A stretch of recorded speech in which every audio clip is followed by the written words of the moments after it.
할렐루야. 사랑하는 반석의 성도 여러분, 8월 10일 아까베 시간이 돌아왔습니다.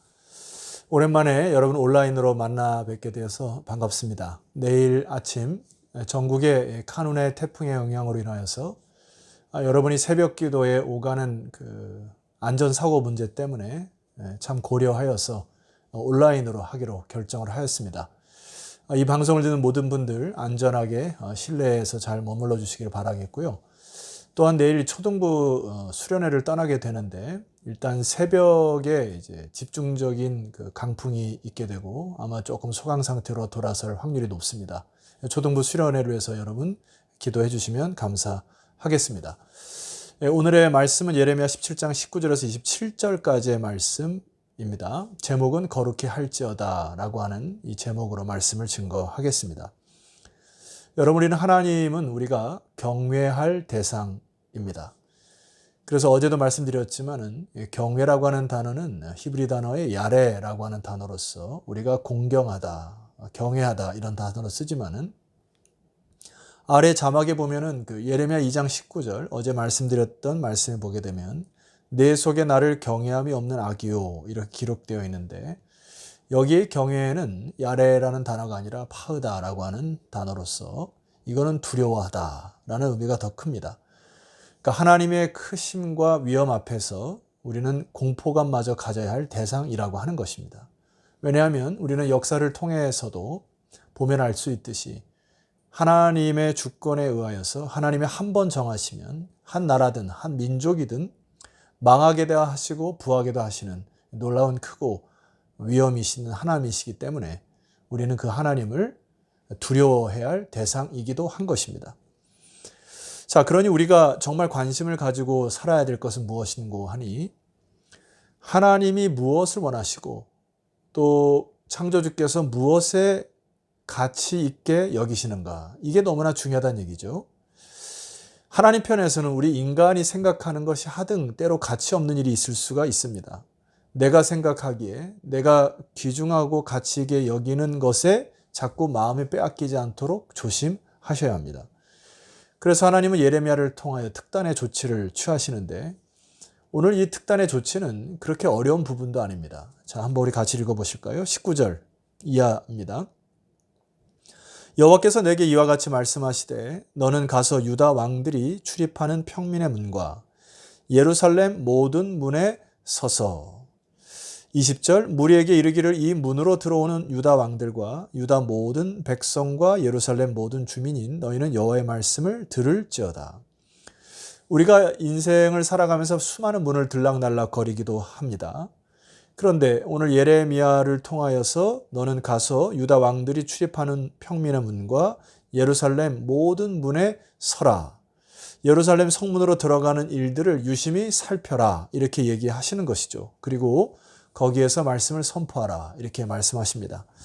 21절 여호와께서 이와 같이 말씀하시되 너희는 스스로 삼가서 안식일에 짐을 지고 예루살렘 문으로 들어오지 말며 22절 안식일에 너희 집에서 짐을 내지 말며 어떤 일이라도 하지 말고 내가 너희 조상들에게 명령함 같이 안식일을 거룩히 할지어다.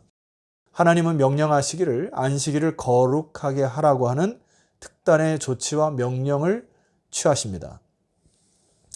여기 안식일을 거룩하게 하라라고 하는 것은 몇 가지 명령어가 나오는데 스스로 삼가하라, 그리고 안식일에 짐을 지고 예루살렘으로 문으로 들어오지 말라. 이게 무슨 말이죠?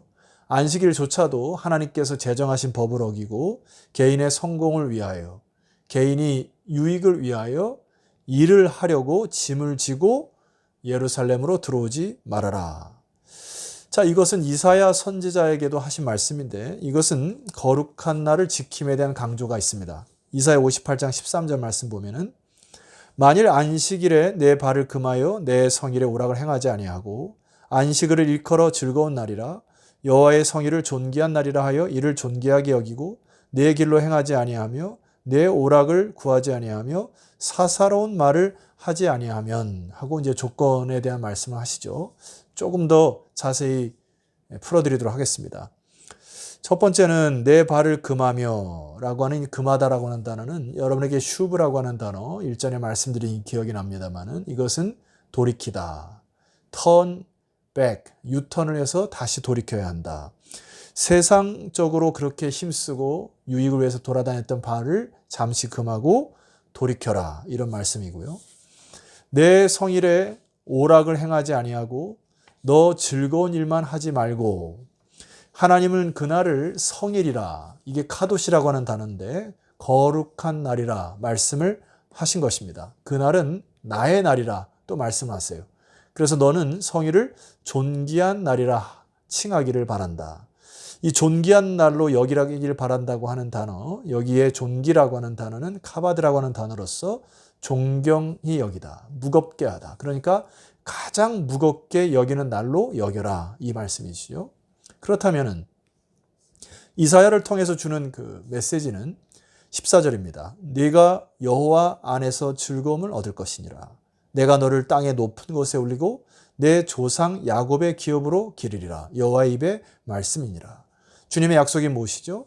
여호와 안에서 참된 즐거움을 너에게 줄 것이기 때문에 너희는 그것을 얻을 것이고, 그리고 너는 너를 통하여 땅의 높은 곳에 올리고 야곱의 기업으로 삼겠다고 하는 하나님의 선포이십니다.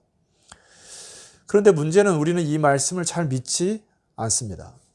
오늘날 우리가 주일의 개념을 지키게 되는데, 좀 이따 부연 설명을 드리겠습니다만은, 이 안식에 대한 개념을, 하나님께서 주신 이 개념을 잘 믿지 않음으로 인하여서 내가 생각하기에 좀 더 공부하는 일에, 또 그 일에 좀 더 일하고, 또 내가 원하는 것들을 좀 더 누려야만 마치 내가 다른 사람들보다 좀 더 앞서 나가고 더 성공한 사람처럼 느껴지기 때문에 그날을 내 멋대로 쓰는 경우가 많이 있습니다. 이것을 경계해야 하는 것이죠.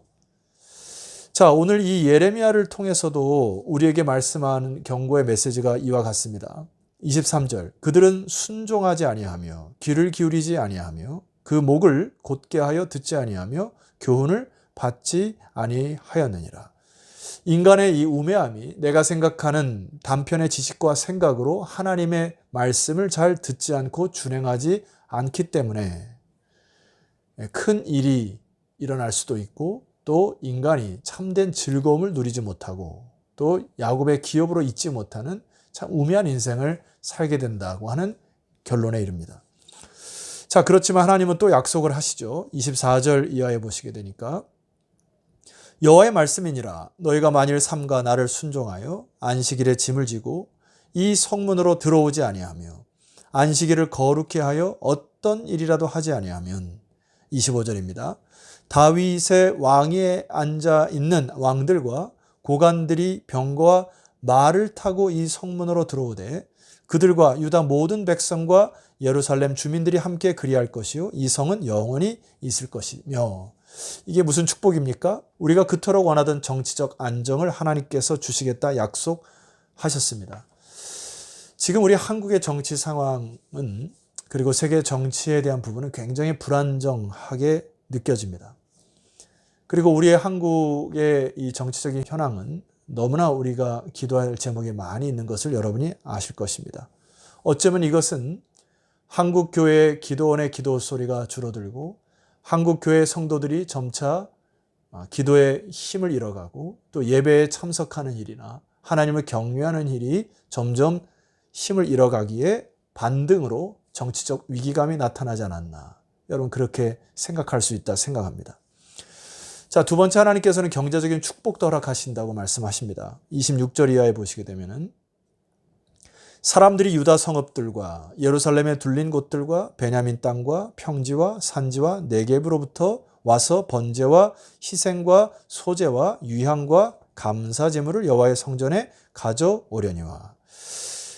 사람들에게 경제적 안정을 주어서 참 안정감을 누리겠다 하셨고요. 비로소 사람들이 하나님 앞에 다시 예배하러 오기 시작하면서 삶의 균형을 찾고 안정된 삶을 누리게 하시겠다. 자, 그러나 마지막 경고의 메시지가 이렇습니다. 27절. 그러나 만일 너희가 나를 순종하지 아니하고 안식일을 거룩되게 아니하여 안식일에 짐을 지고 예루살렘 문으로 들어오면, 하나님 말씀을 무시하면 내가 성문에 불을 놓아 예루살렘 궁전을 삼키게 하리니 그 불이 꺼지지 아니하리라 하셨다 할지니라 하시니라. 결과적으로 예루살렘이 종국을 맞이하게 하시겠다는 말씀입니다. 여러분, 왜 그렇게 하나님께서 이런 말씀을, 이런 경고의 메시지를 주셨을까요?